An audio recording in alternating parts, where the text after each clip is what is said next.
guests and callers and are not necessarily those of KKNW, its management, or other advertisers. This program is sponsored by Sue Minahan. Welcome to Talk Cosmos, the show where Sue Rose Minahan and her guests bring you insightful conversations to awaken heart and soul consciousness. Come journey with us exploring the meaningfulness of astrology's energetic cycles and get ready to understand your path in the cosmic roots of the stars.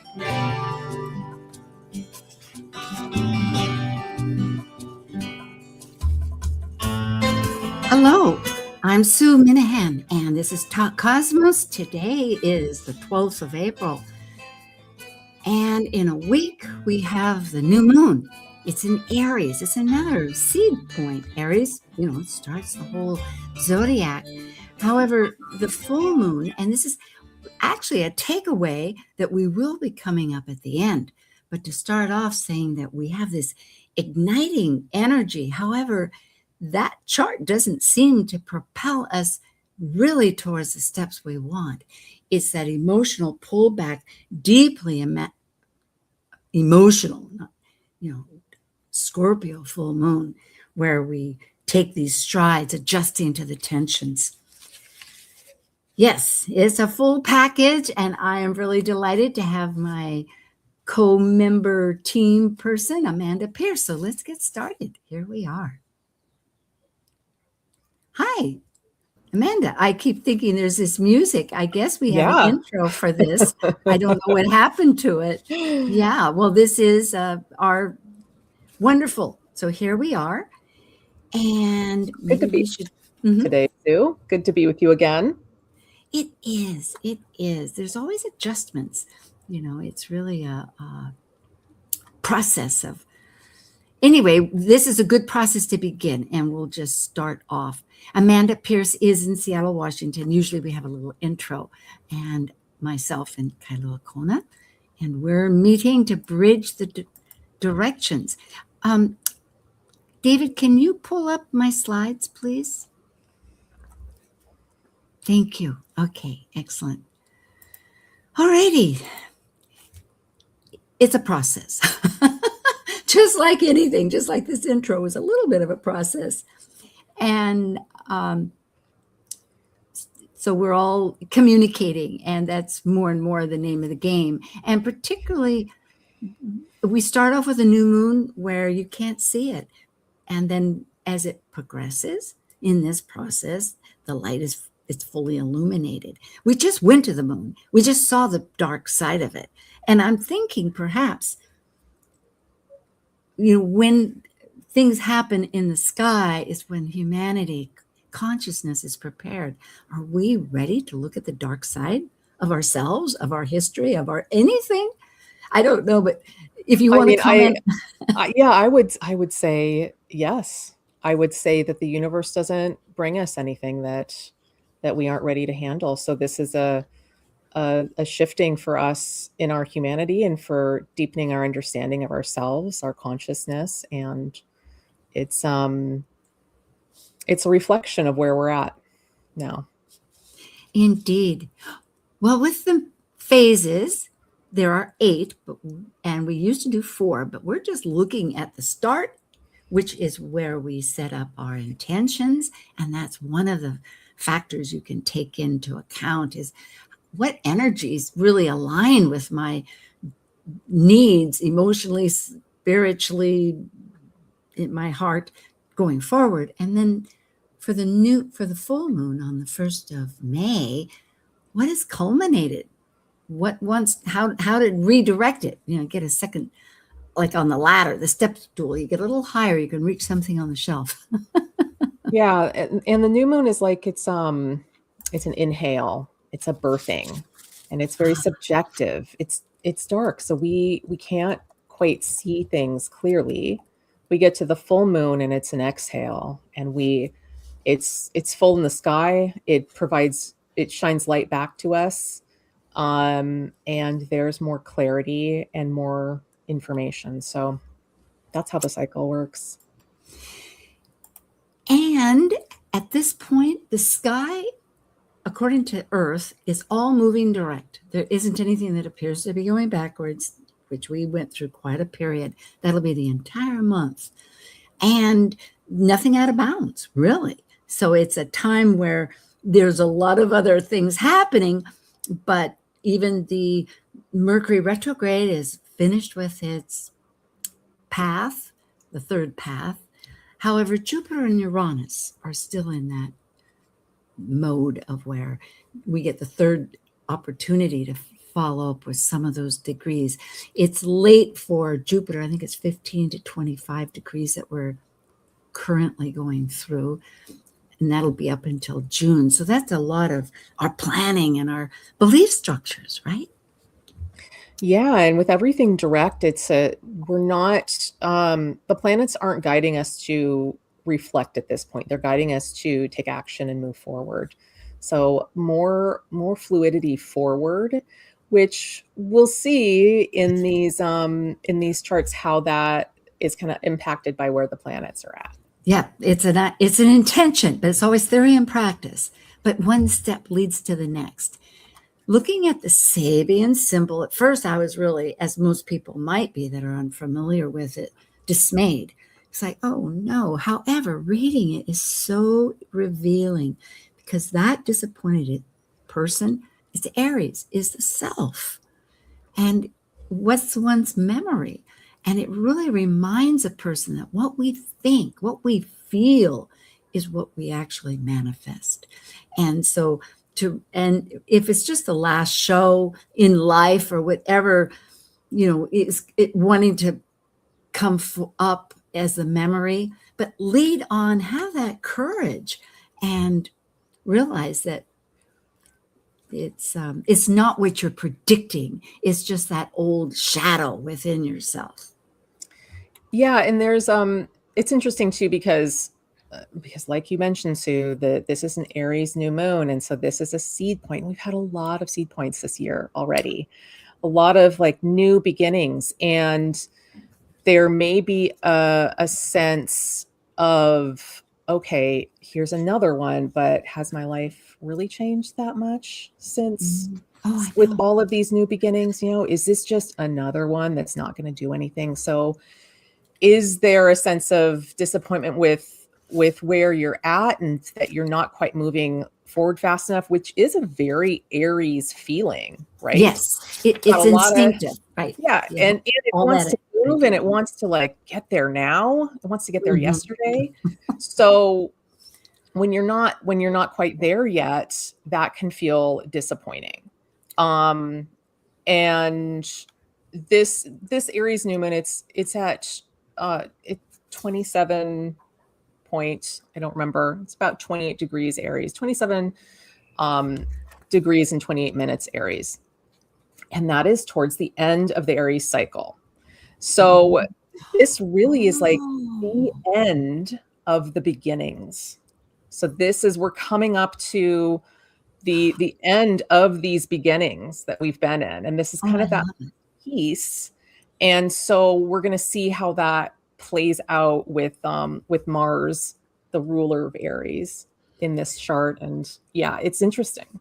Very timely, because if we're really manifesting, producing, or navigating a new direction, which Aries, of course, is, and with this stellium of seven planets or more, if you consider Chiron and Aries in this feast of Aries planets, we need to get started with all our batteries, with every part of ourselves, without sabotaging and having these mixed messages. One wonders, why did it happen?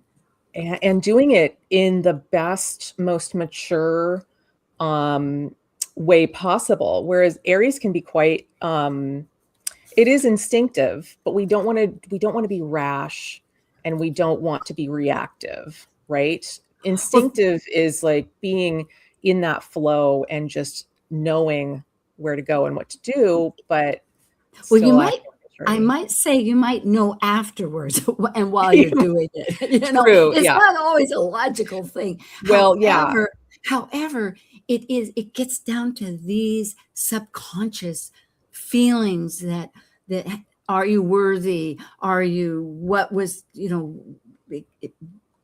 your fundamental emotional basis. So it is important to. And it's a new moon, so we aren't necessarily supposed to see fully. And to have that courage to inspire and pick yourself up and just say, okay, it's another start. You know, the sun rises in another day. That's what a lot of thought, and rather than projecting these, realizing where are they coming from. You can control these this. Conversations that we have, they can kind of they bring food for thought to our unconscious to start like processing and working through. And maybe it's not going to be on the conscious level. Yeah.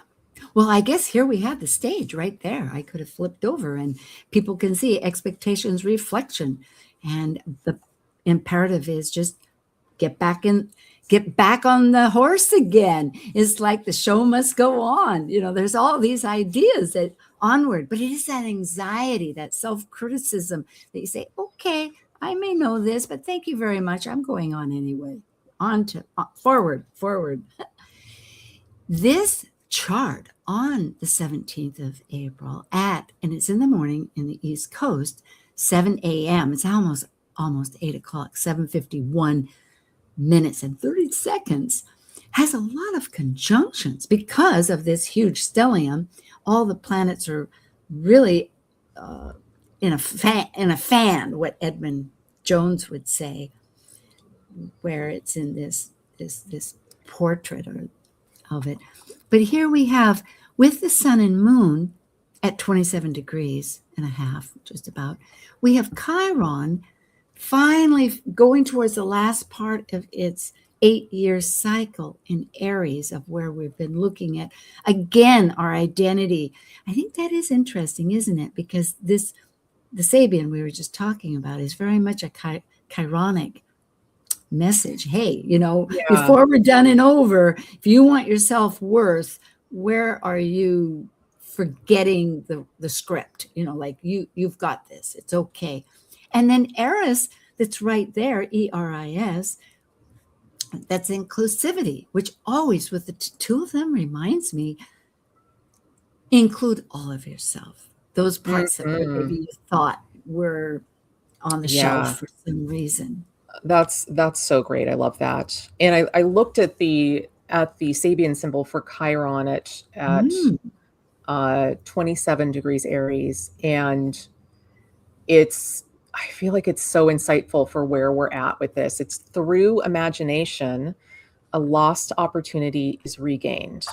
Oh, yeah. And so there's this Chiron coming in. Chiron, we often think, oh, it's the wounded healer, but we sometimes focus on that wound part. And here we are towards the end of Aries. We've done a lot of work with Chiron and Aries. 8 years. Incredible. Yeah, and we're coming up closer and closer to the end. And so we're more in the healing phase now. And so there is a reclamation of our personal agency happening, around our healing, around our existential wounding that has to do with individuation. Like, who am I? Like reclaiming that piece of ourselves. So lots of healing. And then with Aries, like you were mentioning, there can be a theme of deconditioning and kind of I love that. Always. Yes. Breaking it down and disrupting any false alignments that we have with consensus reality that are just not us. I think that relates a lot to these inconjuncts. Which we'll get into in just a moment. I'm going to go to another slide. I wanted to add, though, before, Talk Cosmos has been here for 8 years. So this entire Chiron experience it started in April. I remember Uranus was just leaving after its 7 years in Aries. And in the same month, in comes Chiron. And it was like handing the torch. I think that was one of my titles. Wow. Well, yeah, there is, with these conjunctions, the other one that's so potent is with Mars in Aries itself, that's bookended by slower moving Neptune at 2 degrees, because on the 17th, Mercury hasn't quite lined up with or it did just line up because I was just looking at the conjunctions, because Mars has been progressively since the 10th moving along, connecting with this stellium. But anyway, it's bookend with Mars and Saturn that are Yeah. in this energetic adjustments. It's connecting that moon sun chironic energy, as we're kind of denoting, with transformative Pluto. So it's speaking the language right here. Yeah, and that Mars, it's the ruler of this sun and moon in Aries. It rules Aries, so it kind of, the sun and moon are looking to Mars here for how they are acting. And Mars is in Aries, its own sign. So there's a ton of Aries energy, which is just like go, go, go. Don't, like, take action first and then think about it later. That's a pitfall a little bit for Mars. But Well, Mars here, well, sometimes it works, but I don't think that's what we're being asked right now. So Mars is in between the heavy hitters, Saturn and Neptune, which don't, like, they don't like that. They're not going to, Mars isn't going to be at ease with just this rash moving forward. That yes, I see. yeah, that Saturn it wants discipline, it wants maturity, it wants mastery. And so acting with more precision and understanding the consequences before taking action. Well, I think if I might, yes, build on that idea, is that looking at the sun and moon, they're really, except for being among this four that we mentioned in Aries, they're not making any direct aspects to the rest of the seed chart. Now, they might be in your own chart, but as far as this chart, no. However, so what I'm getting at is there is this separate, in a sense, very clearly, those actions that we're feeling or doing have to do with our vision, I think, of Neptune and how to plan it and how to connect more spiritually, or what are the partners? What is it? You're right. It is with Pluto involved, especially, and come to think of it, it has that Uranus that's at the very end of its 7-year cycle. You remember I was mentioning in Aries, now it's been in our self-worth and our stability and our reliance and our resources. And it's about to move into communication, taking all that and going, this is what I have to say. Yeah. And that Mars Neptune, like, I love that you asked, or that you mentioned the spirituality piece. Like, this is Mars and Neptune together is the spiritual warrior and acting from intuition rather than impulse. And I love the piece, like, this connects so well to that Chiron Sabian symbol that starts with through imagination. Like, that's that Neptune dreaming and imagining as the action. So really, like, harnessing these pieces is kind of elevating the way that we're acting and moving forward with this new agency that we're reclaiming for ourselves. Beautiful. Thank you. And this is like, it's the end of the beginnings, right? And so this is where, like, our Mars is getting kind of topped up and matured so that we can really move steadily forward with this but we're not quite ready. Yeah. If I might say, because all these adjustments, there's adjustments whenever we really have whatever's dislodged or what is in this activity with life around us. How does that affect us? How, the thinking process, because it's very mercurial here too. It's always trying to figure out, well, who am I in this new circumstance, whether I planned it or whether society and life at large, even the fact that the weather, much less the politics or your family or friends and all these factors. So it's this adjustment, I think, that keeps, and adjustment also with releasing how we organize things, how we focused, or the details. Do you find that? I think that is, I'm seeing here the in conjunct with the South Node that represents in Virgo, where we've organized. A lot of times I see that, having a fair amount myself, but it takes time to put my new intentions, that imagination. How does that fit with what I've got? Sometimes not so easily. Yeah, well, and Mercury is right there next to Mars as well, and that is ruling that south node in Virgo. So there is a piece of like, this is like, do we have the details in order? Because this Aries doesn't relate very well to Virgo. Virgo wants all the details in order, it wants to be really Yeah. thought through. There is the piece also where we are releasing some of this. So it's kind of a Yes. push-pull. The south node, we're releasing.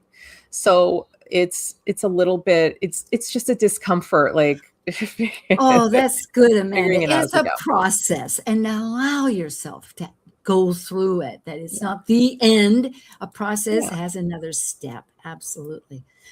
Well, we have a few minutes here just to see where, because I'm always curious, is this new moon really affecting us? And as we know, the United States, where we live, is certainly going through a lot of issues. And this is not a political comment, but rather it's like going to the doctor and saying, yes, you have a little high cholesterol. You better stop eating those potato chips, or you know what I mean? Something like that. So what's the deal? Well, immediately I had another group that always use Black Moon Lilith, which we don't that often. It's a valid point in the sky. It has to do with the moon and its Earth and its center. But Black Moon Lilith, briefly speaking, because it can be very deep, is that raw energy that's just purely our emotional self, often related to the feminine, but it could be that receptive, that part that wants to be. It protected the tree in the very ancient times. Life, it's very much part of life, but it is in a direct quincunx. In other words, that's a push pull with the sun and moon and Chiron, and it's out of bounds. It is actually out of bounds. So just looking at that, meanwhile, it's flowing well with, so who we are is having like, okay, how am I going to make this work? But meanwhile, all its ideas of actions are in line. So thinking of that, keeping that in mind, we'll look at the chart with the US. It does involve two patterns that I'll just focus. One is a learning triangle. It's where one planet is flowing and in action with this adjustment. So you can study that if you'd like. But look at this. I know there's a lot, but basically the little blue cloud said it's a learning process, and the key theme is adjustments. So we have here the focal points is the sun and moon. So it's who we are. We are going through the tides of change that are with this transformative Pluto. And then down at the bottom with Lilith itself, like how can I totally be that whole self that isn't, like we said with the Sabians, criticizing myself because of every little thing or what I've heard. And does it matter that I'm putting too much attention on what other people think? We have to get along, but maybe I just got to be me, and get to it. So it's pretty huge. And I think, so just people can look at that. I'll move on. There's another one too, where Lilith itself is this learning curve. So it's learning to be, again, with this other pattern, it has a focal point that is in a flow. And this is more than one can comprehend right off the bat. But this is between the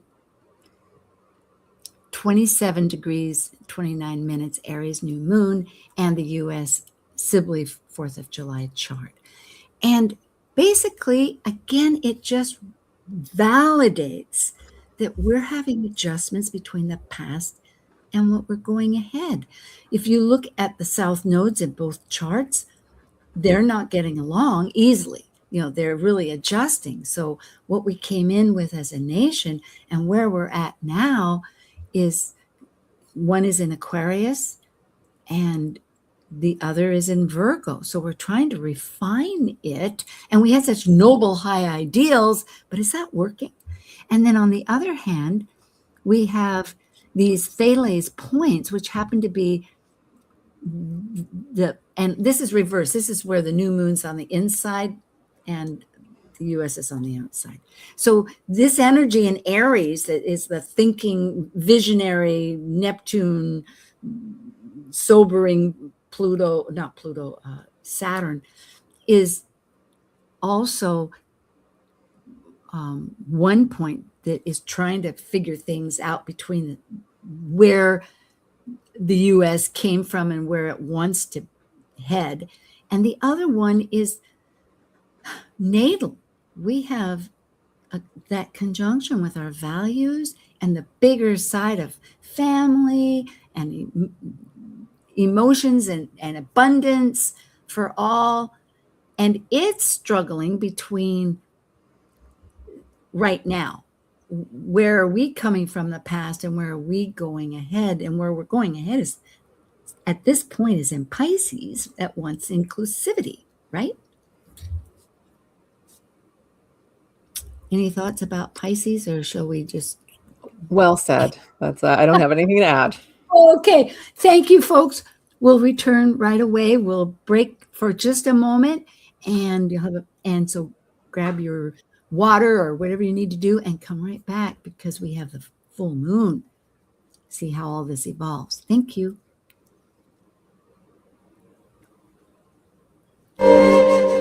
While we take a break from this week's edition of Talk Cosmos, let's take a look at this cycle's archetype. We're currently in the period of Aries. By leaving a cycle based upon completion, the energy of Aries sparks initiation, creating action to separate into a new cycle of life. It's a fire sign, which means it will involve great emotion. And because separation may create resistance, it also takes great courage to break away to new ways of becoming. Talk Cosmos ignites insightful conversations to awaken heart and soul consciousness with hour-long programs every Sunday at 1 p.m. Pacific on KKNW. Also available to watch live on the Talk Cosmos YouTube channel and Facebook page. While you're there, make sure you click their like and subscribe buttons so you get the full Talk Cosmos experience. You can listen to earlier podcasts since 2018, either on most podcast carriers or under the video tab on Talk Cosmos YouTube. To join our expedition and find out about upcoming programs, sign up for the newsletter at talkcosmos.com and launch your week into the cosmic wonder. This is Martha Norwalk, every Sunday morning beginning at 9 a.m. Thanks in part to the Ananda Institute of Living Yoga, we cover the world of animals. This week, April 19th, it's Behavior Training and Healing Sunday with me, and talk with your human or animal loved ones on this side or the other, and personal readings with Natasha Venter. Hope you can join us and plan to call in with your questions for either one of us. Martha Norwalk's Animal World, Sunday mornings, 9 a.m. to noon, right here on Alternative Talk, AM 1150. Talk radio for the heart and soul. Alternative Talk 1150. Hi, everybody. We are back again.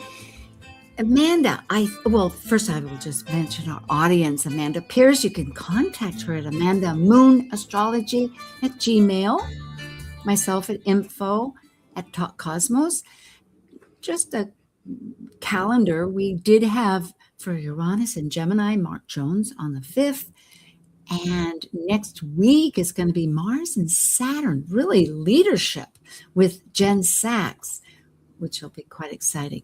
And then following at the end of the month about Uranus, which will have entered Gemini, which I'm stealing her thunder. She's going to talk about that in just a moment because it's a real takeaway. But at this point, for the 26th of April, it will be conjunct Sedna. So Melissa Billington will talk about that.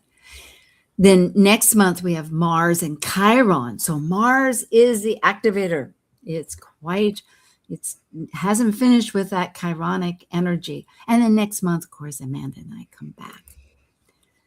So, there's always the Moon Journal go to Dr. Tad's website, Mythic Sky. And if you have any questions, email her. It's quite helpful on this. Well, before we get to the Scorpio full moon, tell me your thoughts on Uranus, because this will be May 4th when this happens. However, on the 26th of April, go ahead. Yeah, so between the new moon and the full moon, Uranus moves from Taurus into Gemini, which is a huge transition. I'll be very excited to listen to that show that you have coming up on that. And in the new moon, new moon chart, Uranus is at 29 degrees Taurus, and 29 degrees is the anaretic degree, meaning the very last degree of the sign. And so it's a culmination time, and there can be a crisis of integration because it's our last chance to work this Taurus dynamic and kind of break free from what has been holding us back, because Uranus always wants us to break free. So there's a lot around kind of moving away from matter and physical things, which are represented by Taurus, from them providing meaning in our lives. And we're kind of evolving from finding stability and safety in fixed external structures to kind of living in adaptive intelligence. And this is really going to serve us well with Uranus moving into Gemini. The body's no longer tolerating outdated safety patterns. I don't know if anyone else is feeling this, but it's just old things are just not working. And we need to find like financial and physical security that's flexible and not rigid.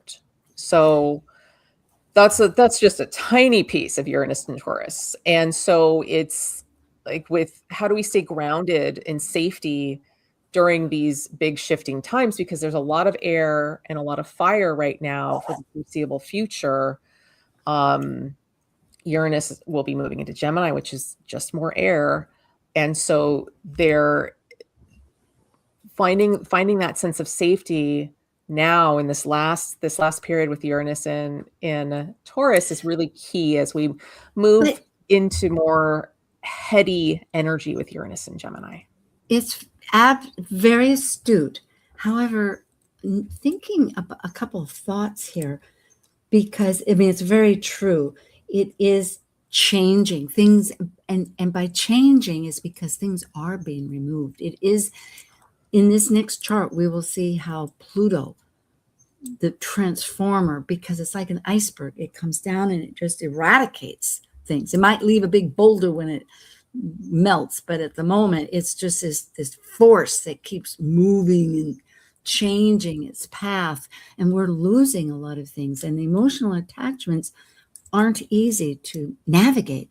However, when Uranus is in Gemini, there's going to be so much versatility and so many new ideas being introduced by all kinds of people that I think there's help on the way. And besides that, there are, like you were saying, that reminds me when Jen and I are talking next week on the 19th, it will be right when Mars and Saturn are conjunct and they're moving closer.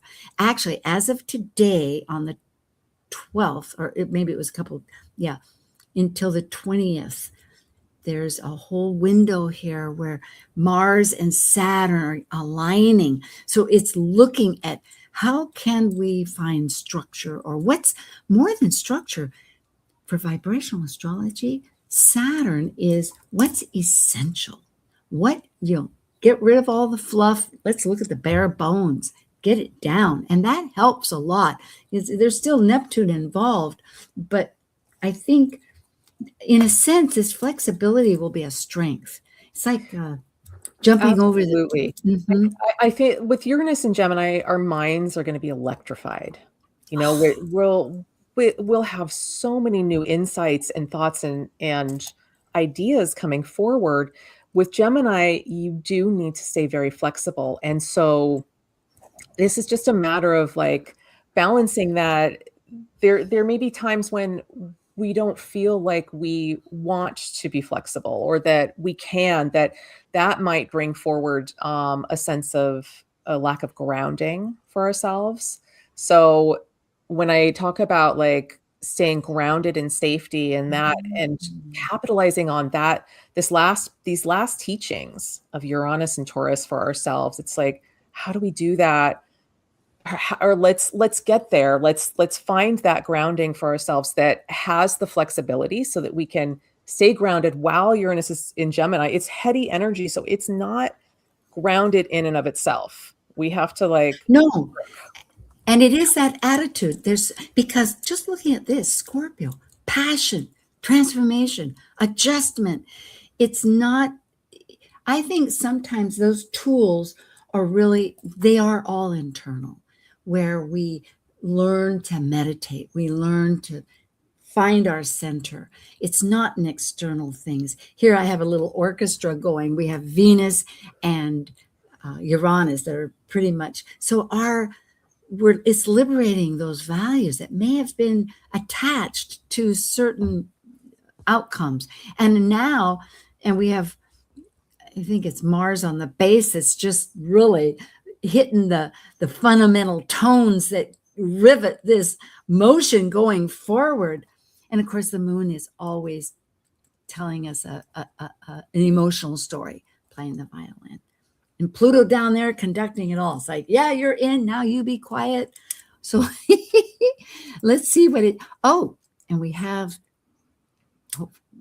the Sabian at 12 degrees. It's an official embassy ball, which again is a bit of a challenge to consider. But here it's really giving that idea of group consciousness, that there is a formality. It is not just a casual kitchen side talk.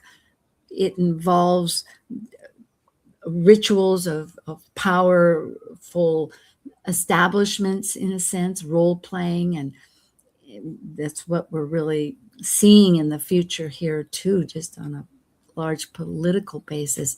So I guess with ourselves, that's harder to consider.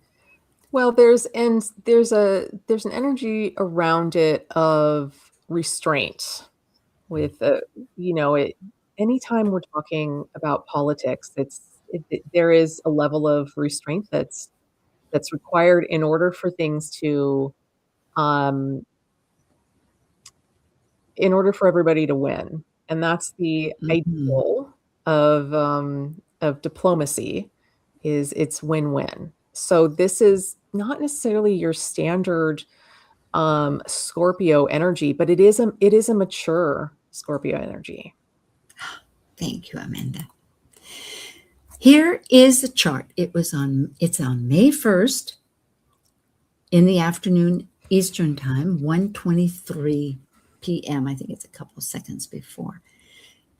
Again, this is that pattern. Actually, this has 2 T-squares and a yod at the same point. And the main players, to go beyond the astrological talk, is emotions, the moon, the story, and it's in Scorpio. Pluto, which is the modern ruler, in Aquarius, wants to be cerebral, wants to be the whole team. And you know what? Somebody was reminding me, of course, Aquarius is good at humor. So I think using humor could be very advantageous here, at least just elevating yourself a bit to see the perspective rather than the mire of what, feeling all this stuff. It's like, what is that aspect? Yeah. I mean, and if you can, humor is always helpful for cutting through and seeing things maybe with a little more objectivity and removing yourself a little more from the intensity of things, because a Scorpio moon and a Taurus sun, there's a dynamic of safety coming up, and possibly elements of betrayal, like deep stuff, that survival. It's dredging up. Yeah. And really dredging up. And there will be valuable things, but you have to go through part of it. It's like sifting for gold or something like that. But even Yeah. like Yeah. diamonds in Deep there. feelings, deep feelings. Mhm. And so this Pluto square that sun moon is kind of asking for a little more objectivity, like that this is where how we empower ourselves. Pluto is power. So you empower yourself through stepping back, getting a little more objective, like really like seeing it from all different sides. And that actually works with, I'm just realizing, works with that Sabian symbol. Like, the as a diplomat, you need to be able to see all sides Right. and Very true. yeah. And And realize, I was thinking that the playing field is more on a formality basis, even for oneself, rather than just the kitchen, oh, we're having a cup of coffee or tea together. Yeah, we have a message from Third Eye Activated saying hi from Taos, New Mexico. oh, hello. Yes, Welcome. New Mexico, great state. Glad to have The you here. oldest capital in the nation, Santa Fe, Yeah. I believe. Yeah. Yeah, and Juno's is prominent as well, with right next to Pluto. And so it's like there are relationship dynamics coming forward with this full moon. And then Venus also is square the nodes. Venus is in a new sign in Gemini. And it's so there's some pieces here. Conjunct that brand new, it's wide, but still it's very close to Uranus. And so our values are changing throughout all of this. Nothing comes simple. It takes time to reflect. It is, especially here with this deep emotional work. So it is adjustments and actions. It's huge. And yeah, and Venus just in the new moon chart, Venus was in Taurus, and so it just conjuncted Uranus. It will conjunct Uranus between the new and full moons. I don't actually have the date with me. And so there is a breaking free from like karmic relationship loops. Oh, it's at 2 degrees. It does. And it's on the 26th, I believe. Okay. It's 2 degrees. It may be because the 26th of the month is when Uranus enters Gemini. And that is a big signature that at that moment, it's just 2 degrees apart. And there's whole thoughts about that too. Okay. Yeah. And with Venus conjunct Uranus, there can be sudden but correct endings and beginnings in relationships. And looking here, it's a big player. It's a big player in allowing us to release, with this. It's how we're connecting. It's come through this conjunction with Uranus and now is in Gemini. And so it has a whole different approach to relating to people. Yeah. Like what information are we finding out about? How can I find another path, perhaps? Yeah, and how do I stay curious and open-minded? Like this is the Gemini energy. Love is more of a conversation and not so much of a possession as it is in Taurus. Yes, I love this because my values that I went through a little thing is meaningful work, curiosity, spiritual, success, and creativity. All those go into the turning points of life. And what is a chart, especially the full moon and the new moon and full moon, but turning points. It's finding that wave to continue the flow. Again, this chart is packed because it's deeply learning along with that between these factors. And I think that's the powerful part, is to remember that transformation and those values are going to be working together, and they will steer your ship into the new changes. It's what we call that learning curve. As far as, did you have a comment? No, go ahead. Okay. Go ahead. Looking again at the US, well, there wasn't a lot, except that those values, Venus is represented, which also are in the versatile, informative, curious, as you say, flexible Gemini, are also right in alignment with looking at Uranus, which is our sudden awakener of the chart. And whether or not but it's still with our daily life. It's in those areas. It's a strong player. So it's hard to know, but maybe the clarity will get a little bit, who knows? I guess we'll find out. That's not until the We first. will. Yeah.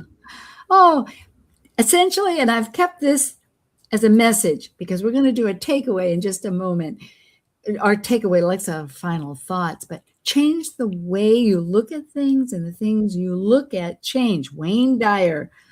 And this, of course, is, you can find out more about him through Hay House Publishers, where he's such a great speaker and had no longer living, but always a sage. So, Amanda, what are your final thoughts threading together this Aries new moon that will be on the 17th, and then 2 weeks later at the May 1st, Scorpio full moon? Right. Yeah. So both the new moon and the full moon are ruled by Mars and Aries. That new moon is in Aries, and Mars is the natural ruler of that. The full moon is in Scorpio, and Mars is the traditional ruler. So there is this real Martian energy about moving forward, which makes this period, it's just full of forward movement and new beginnings in that Aries energy. There's an opportunity to really surrender into mastery and action around the dream that you are building into reality. This is going back to that Neptune-Saturn conjunction at 0 degrees Aries. That is ongoing, and it's rippling out into our lives, and will continue to do so for quite a while. And I think are you speaking of the mini trine? In a sense, it's 3 years where Uranus, Pluto, and Neptune are working to dislodge and renovate, you could say, the whole spectrum. All these other things are like small parts of it. We're just flowing. And that piece is huge too. That's like unconscious dynamics kind of working together to kind of release and move through it. That's how I see it.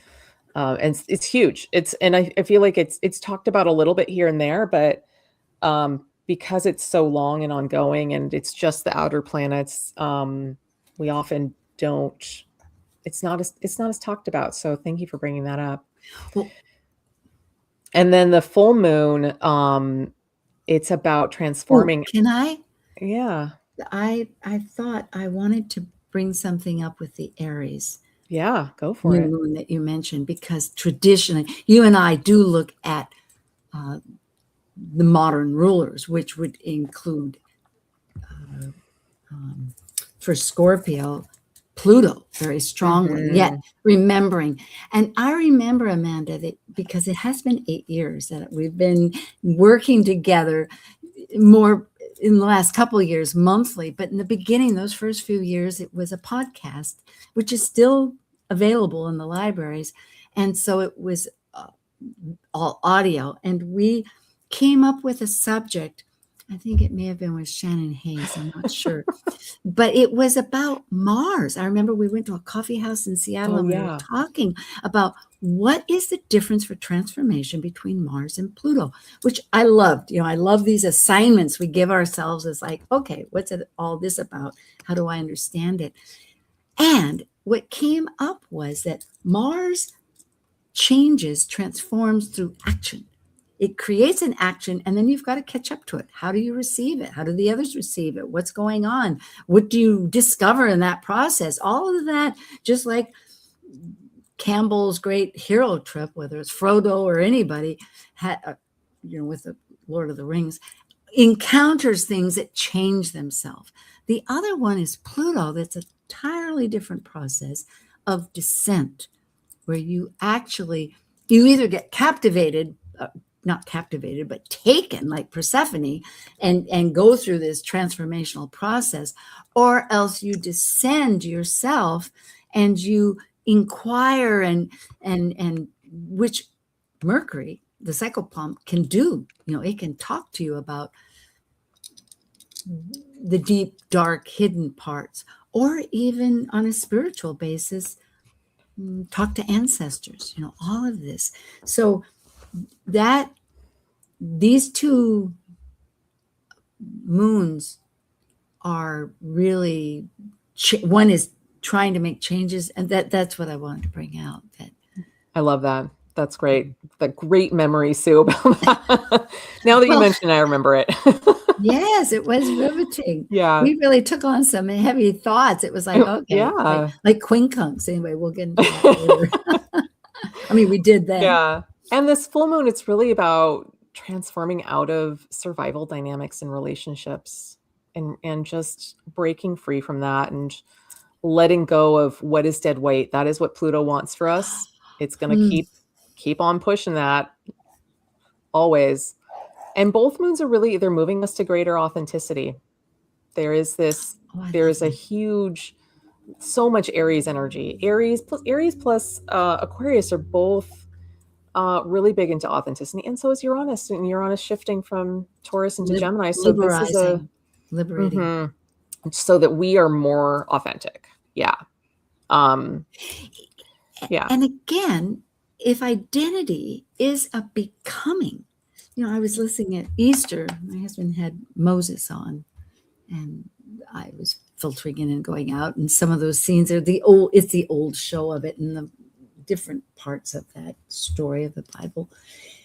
But the fact is that it comes up with I am. And then I was reading, I mentioned this before, I was reading some book I happened to pick off the shelf that was explaining that the ancient Hebrew words at that time have been interpreted. That means the same thing, but it's not I am. It's more I am becoming. Whatever I am doing, that's who I am.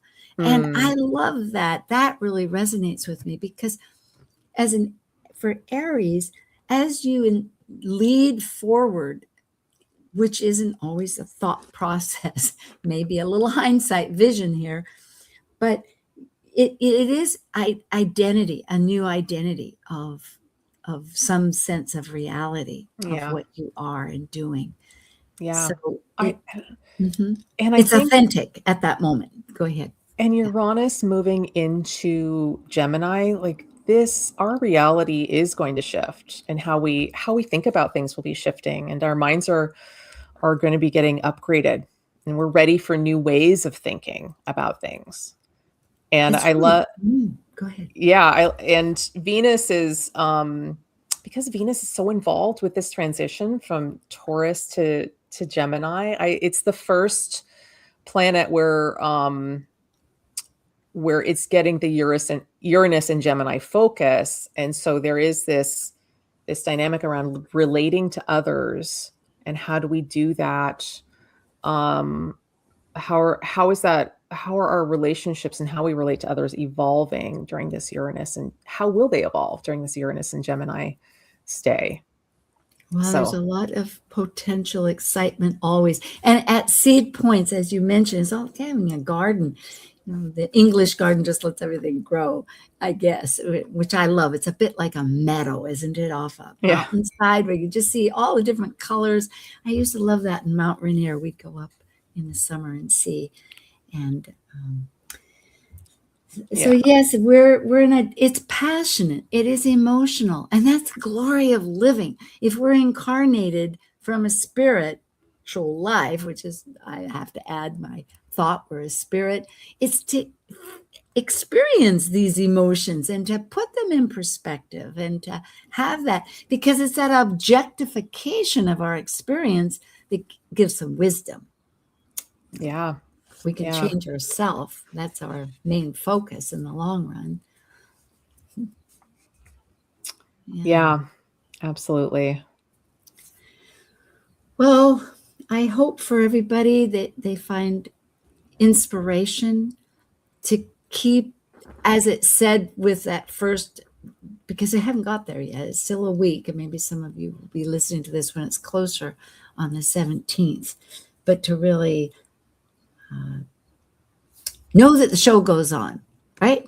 There's a new program. Is just take your heart and see what's inside. That's what we have to give.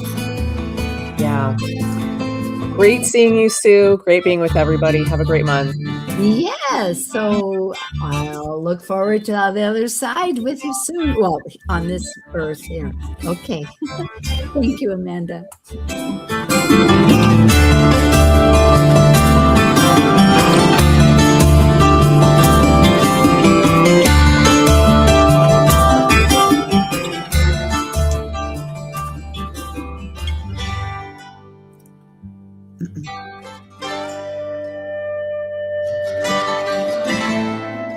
Thank you for joining this vibrant and insightful conversation on Talk Cosmos, the show where Sue Rose Minahan and her guests awaken consciousness by connecting heart and soul consciousness patterns with astrology's energetic cycles. Be sure to tune in next week, same time, same place, to continue your journey through the roots of the cosmic pathway. The views expressed on this program are those of the host